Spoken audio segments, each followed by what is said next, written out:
Doutor Almino, muito obrigado pelo seu tempo, obrigado porque o senhor dedicou aqui um espacinho do seu dia para conversar com a gente.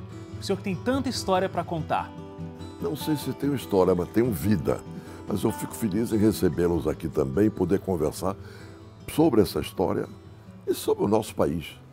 Doutor Almino, eu descobri o seguinte, que antes de ser político, o senhor, já era advogado. Só que o senhor mudou do Amazonas e veio morar aqui em São Paulo, mas o senhor tinha outro objetivo, o senhor estava perseguindo o sonho da poesia. Acabou não dando certo e o senhor se manteve advogado. Me conta um pouco dessa sua história, seu envolvimento com a poesia. Você é um pesquisador, porque pouca gente sabe que há algum tempo eu tive este sonho malogrado. Eu, em Manaus, tinha uma faculdade de Direito, etc., mas eu tinha uma grande aspiração de estudar Direito em São Paulo, pela história da nossa Faculdade de Direito de São Paulo, não é verdade? E, lateralmente, para ser honrado, eu tinha a aspiração de me realizar como poeta. Aspiração. Não deu certo. Eu sou o que consideraria um poeta frustrado. Ou seja, a alma é de poeta. Eu sei ver a beleza da vida nas suas várias dimensões, mas não me realizei. Devo confessar que me dói. Dia 25 de agosto de 1961. Então, o presidente Jânio Quadros, ele renunciou. Na época, o senhor era deputado federal e líder do PTB, como o senhor comentou aqui, mesmo partido do João Goulart. Qual era, nesse momento, doutor, a sua visão sobre esses acontecimentos? Como é que o senhor estava vendo todo esse movimento que acabou levando à renúncia? Meu gabinete de líder do PTB era justo não andar abaixo do plenário. Eu vi os jornalistas correndo, literalmente correndo. Eu vou lá para... O que há? Jânio renunciou. Foi assim que eu tomei conhecimento do Jânio, como eu estou te contando. Como renunciou? O que tinha acontecido? Faço uma pequena retrospectiva. Em determinado instante, o ministro da Justiça, Pedroso Horta, tinha ido ao presidente do Congresso Nacional, Moura Andrade, que era senador por São Paulo, e entregue os dois documentos relativos ao ato da renúncia. Um era um ato juridicamente de 3 linhas dizendo renuncio, juridicamente.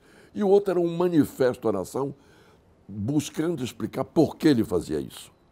Estranhamente, e eu prefiro deixar o advérbio assim, Moura Andrade entrega para os jornalistas. Já então isso multiplicado em cópias. E os jornalistas, compreensivelmente, com o fato que era um estopim, sai correndo e já distribuindo. E entrega para o primeiro deputado mais afoito, e entregou, e o deputado afoito, compreensivelmente, querendo ficar na história, vai para a tribuna e lê. Esses fatos aconteceram, Wagner, numa rapidez de tal ordem que até hoje eu me espanto como é que às vezes a história se realiza de maneira curiosa. E eu me dei conta, pela leitura da mensagem que ele fazia, que havia uma contradição profunda. Ele diz concretamente que o Exército dava-lhe absoluto apoio, o empresariado igual, ou seja, ele faz um texto em que ele tem uma tal revelação de apoio nacional ao governo dele, que não tinha lógica nenhuma em renunciar. Como renunciar quando eu digo que o Exército Nacional me apoia, que o empresariado me apoia, que os trabalhadores me apoiam, que o povo me apoia, e renuncio? Mas, inclusive, nessa perspectiva, existe uma linha teórica que pensa o seguinte, que o plano dele, justamente por esse forte apoio popular que ele tinha, era que ele renunciasse porque a situação de governabilidade não estava muito... O que não é verdade. Não estava muito tranquila. Não, eu interrompo. Não tinha nada. Nós não fizemos uma medida contra o Jânio Quadros durante esse período. Nós tínhamos maioria parlamentar. O PTB e o PSD juntos tínhamos maioria parlamentar. O Jânio não... Então ele tinha uma situação de governo favorável. Absolutamente viável. Você podia discuti-la, contrariar, divergir, o que havia. Eu era líder do PTB e fui oposição pública, direta. Mas entre isto e não ter condições de governabilidade, a falsidade é absoluta. Mas o que você está entredizendo, sem ainda ter dito, é que ficou, já naquela época, a hipótese de que o objetivo era outro, ou seja, de interromper realmente a normalidade através de algo que, por exemplo, o povo na rua, etc., Pedindo a volta. Pedindo a volta, etc. Então, eu sou obrigado a voltar àquele finalzinho para responder esse aspecto que é decisivo nessa nossa conversa. Bem, eu tomo conhecimento, então, do texto e eu vou à tribuna em seguida. Sou líder do PTB e faço esta análise que eu comecei a esboçar aqui. Como é que a tese da renúncia exposta por ele era contraditória com a realidade que ele próprio revelava. Eu faço isso com uma análise e digo, para mim, isto é um pretexto para um golpe de Estado. Como é que eu disse isto? Até hoje eu me pergunto, Wagner. Foi algo de intuição inexplicável, mas eu disse e está gravado. Deixa eu perguntar, realmente foi uma intuição? Porque o senhor estava lá, muito próximo do poder. O senhor me disse que ficou sabendo porque viu um movimento da imprensa e correu para lá, o ato. Mas não existia nenhum tipo de farejamento, isso não era algo... Havia fatos do dia anterior que podiam nos colocar em interrogações graves. O que me influiu foi a grande contradição entre dizer que não tinha condições de governabilidade quando confessava o apoio do governo, o apoio militar, o apoio dos empresários. É um paradoxo. Por isso eu considero que foi muito mais uma intuição do que uma análise lógica. Anos depois, muitos anos depois, o Jânio Quadros publicou um livro.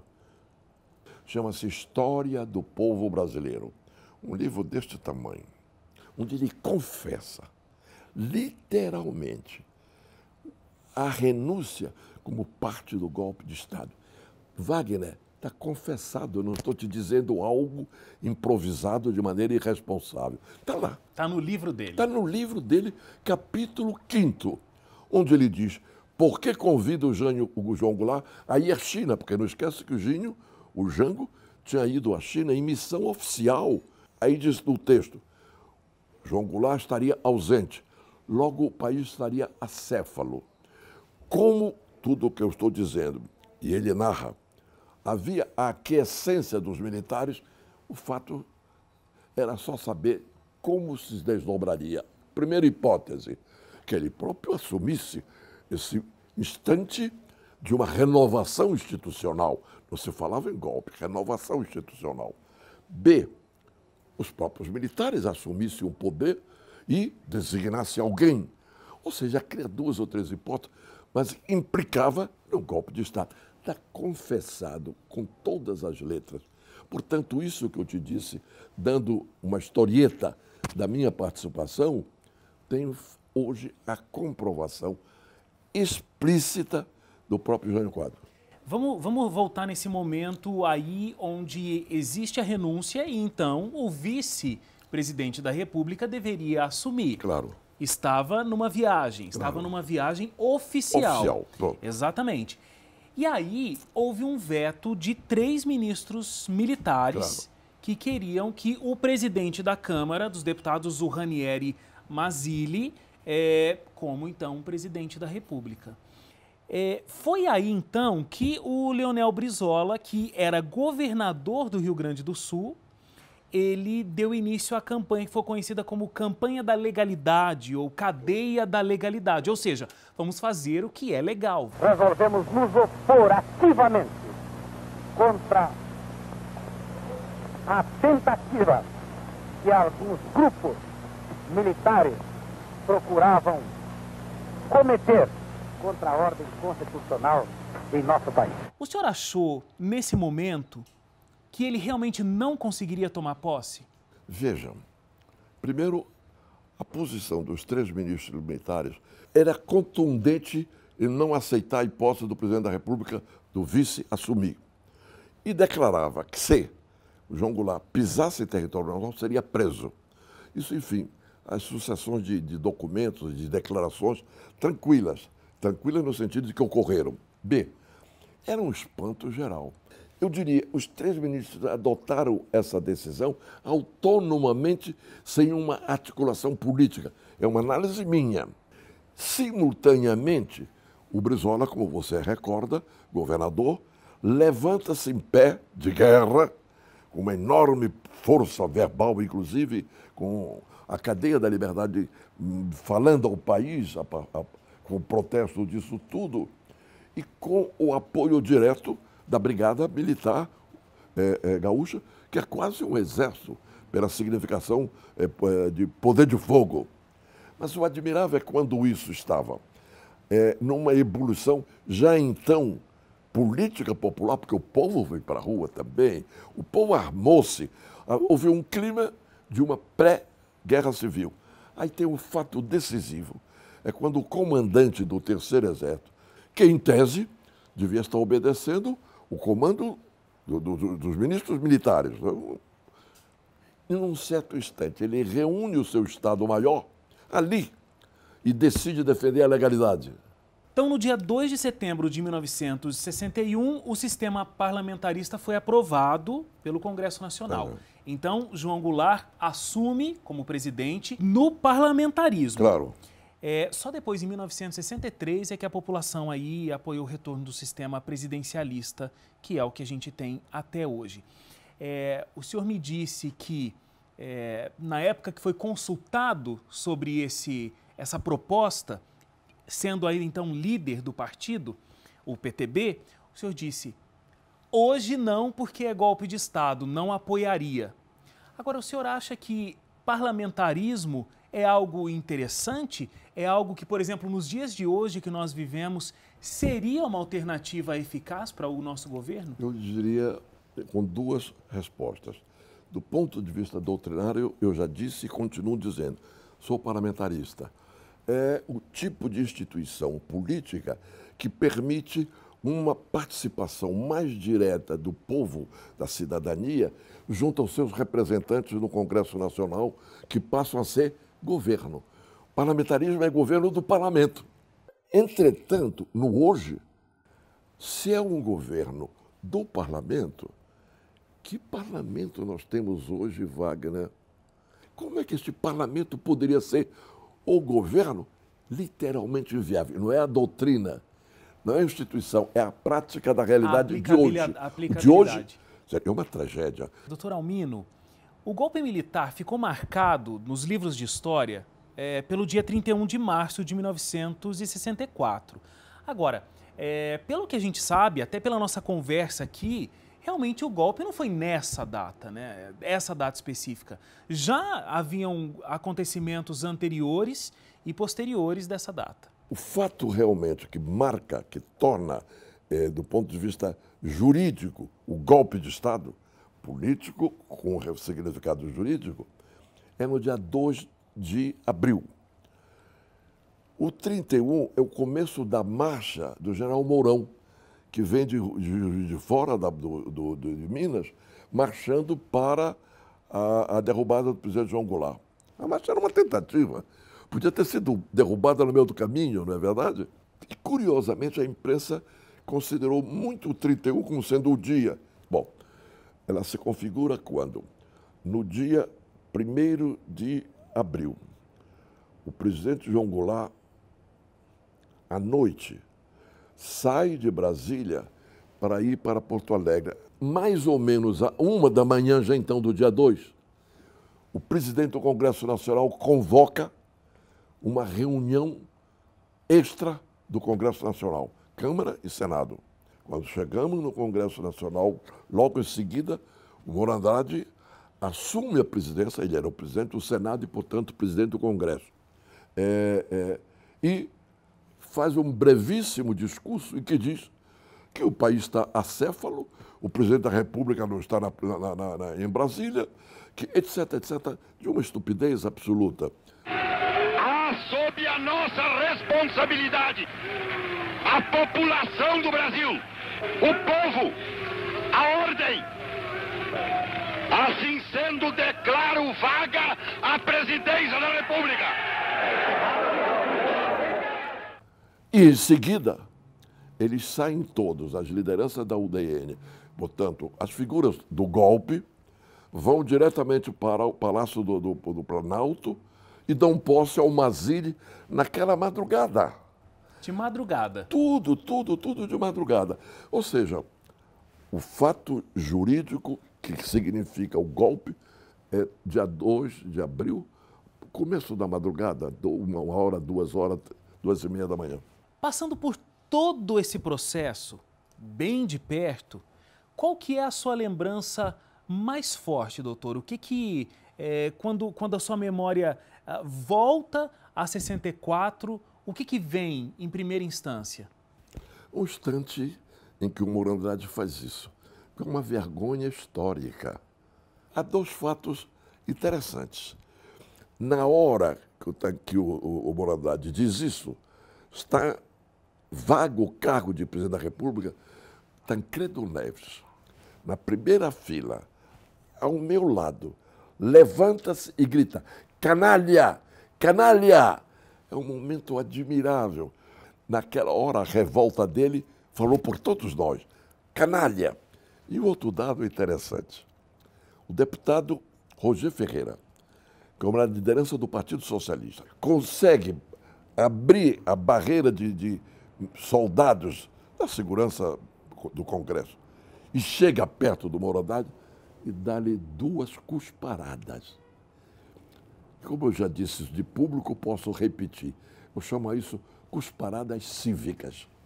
O João Goulart sempre foi visto como um grande negociador, uma pessoa pacífica. O senhor acredita que, de repente, ele poderia ter enfrentado esse momento de uma outra forma? Talvez alguém um pouco mais sanguíneo ali, no lugar dele, poderia ter tido atitudes um pouco mais resistentes do que a que ele teve? Eu considero zero a hipótese. Digo 2 palavras simples. Como é que se deu o golpe? Se deu, por essa declaração formal. Isso se os militares estivessem conosco, se o primeiro exército tivesse continuado conosco, se o segundo exército estivesse conosco, quem seria preso seria o Morandade. Tchau, nenhum problema. Mas qual era o dado da realidade? O general Cruel já tinha aderido. Comandante do 2º Exército de São Paulo, da absoluta relação pessoal com João Goulart a vida inteira, padrinho do filho de João Goulart, numa traição vulgar, já tinha aderido ao golpe. Já tinha, não. Hoje eu tenho provas de que ele já vinha na conspiração há mais tempo. Os 4 exércitos já estavam, portanto, absolutamente, mais do que a forma, declaradamente já no golpe. Ou seja, já tinham derrubado João Goulart. Quando o presidente Jair ele disse: eu vou pedir ao povo que sangre, se ensanguente, em nome da defesa do meu mandato. Não. Então, ele não tinha condições reais. Não é um problema de querer ou não querer, ser ou não ser herói. Não tenho. Vou completar. Hoje nós sabemos de prova provada, mas o João Goulart já sabia. O governo dos Estados Unidos está mandando uma frota naval de guerra para vir destroyers, porta-aviões, aviões de guerra, uma frota naval de guerra para dar apoio e parte dela ocupar Pernambuco. Como é que o presidente João Goulart, sabendo disso, convocaria uma meia dúzia de generais e de soldados que ali improvisassem? Para quê? O país teria sido ocupado pelos Estados Unidos. Agora, isto que hoje é óbvio, ainda prevalece a pergunta: terá sido fraqueza? Eu digo, uma grandeza histórica. Doutor Almino, nas eleições de 1965, eleições essas que acabaram não acontecendo, um grande favorito seria o Juscelino Kubitschek. Eu ouvi dizer que existiu um diálogo entre o senhor e ele havia feito um convite para que o senhor se tornasse o vice-presidente. Essa conversa realmente aconteceu? Houve esse convite? Eu não deveria dizer isso agora, porque cheira a coisa presunçosa. Você está fazendo a pergunta. Quando eu saí do Ministério, o presidente Juscelino me convidou para um café no apartamento dele, na Feira Solto, no Rio de Janeiro. E ali a conversa se alonga, ele me confessa o óbvio de que seria candidatíssimo à tentativa de voltar à presidência, e me disse qual era a linha da campanha dele. Ou seja, a marcha para o oeste. Nunca esqueço que ele disse algo que o Roosevelt fez nos Estados Unidos quando ele chega ao poder. Bem, e na marcha ao oeste, a questão agrária, que ele nunca tinha tocado no seu governo, nem nenhum presidente antes. Então ele diria que ele incluiria a questão agrária, a marcha para a coisa. No meio disso ele disse, veja, Almino, eu quero para um programa assim ter como vice um homem que tenha uma, como eu diria, respeitabilidade da esquerda. Não um comunista, mas um homem que, sendo um progressista, participante das teses das reformas sociais, dê ao meu governo este aspecto, enquanto eu faço o restante da campanha. E este homem seria você. Você aceita? Isso aconteceu. É a primeira vez que eu digo para a imprensa isso. Nunca disse isso para a imprensa em nenhum momento. Estou dizendo a você, uma homenagem a você. Muito obrigado. E o senhor disse que topava. Era tão, como é que eu diria, presunçoso dizer que seria ou não seria, como eu diria que não se acontecesse.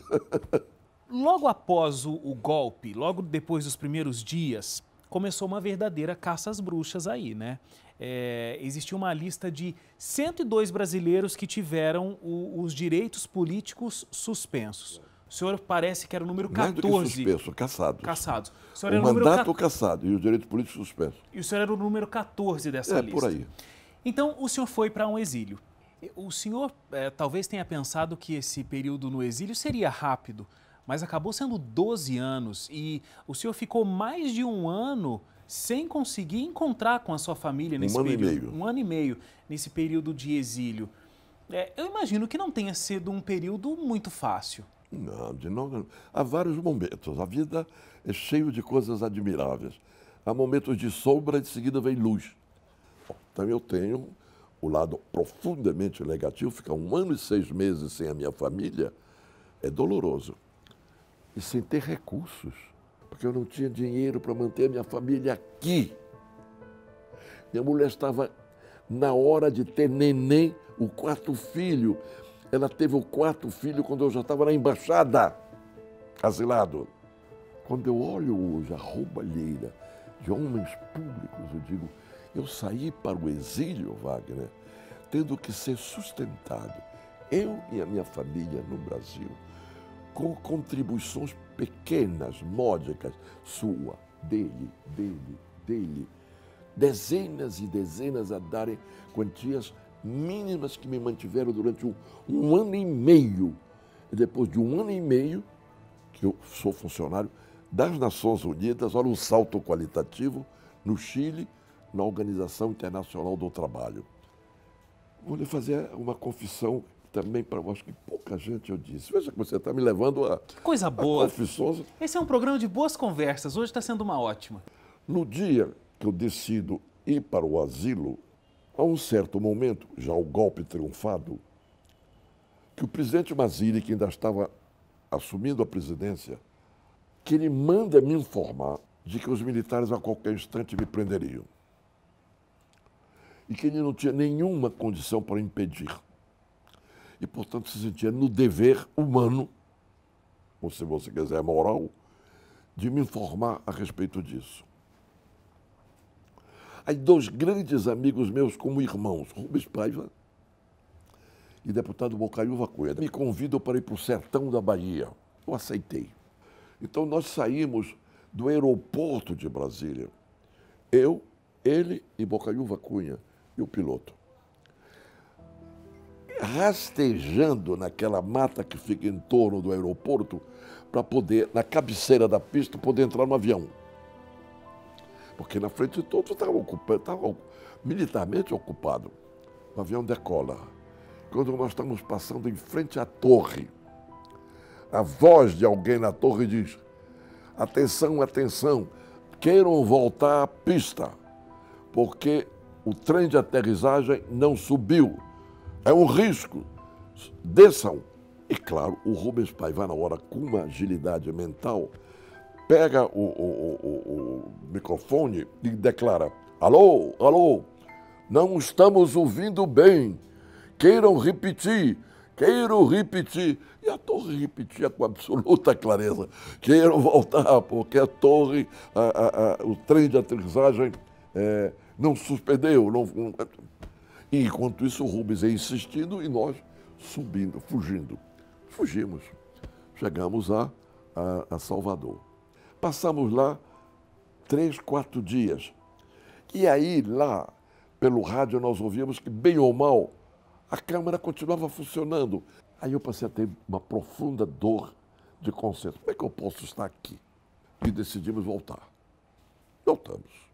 Quando exatamente é proclamado o ato institucional número 1, que não tinha o número 1. E nessa proclamação já estava as cassações. E, portanto, eu estava entre os cassados. Eles voltam para me dizer: Almino, já é um ato institucional que está, enfim, configurado, que não é uma coisa de transição, já é um novo governo militar, etc, etc, etc. E você está cassado. Eu decidi ir para a embaixada e fui para a embaixada. E nesses 12 anos de exílio, o senhor passou pela Iugoslávia, Peru, Chile, Uruguai e Argentina. Passou por esse momento do golpe, estando muito próximo de todo esse acontecimento, fazia parte desse momento político brasileiro, ficou exilado 12 anos. Quando o senhor retornou ao Brasil, foi ainda vice-governador do estado de São Paulo, vice-governador do Orestes Quércia.